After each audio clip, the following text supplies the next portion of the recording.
Okay,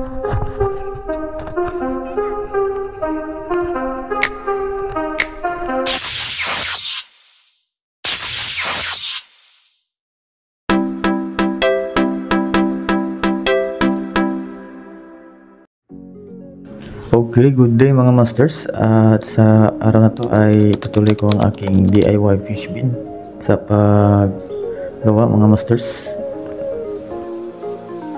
At bago nyo matapos ang video na to mga masters ay like, share, and follow.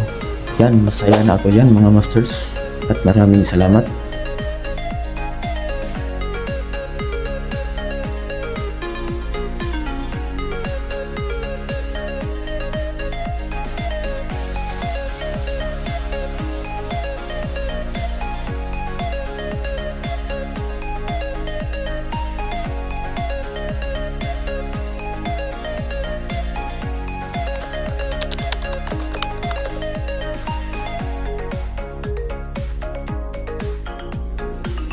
At ito mga masters, natapos na rin ang aking DIY fish bin.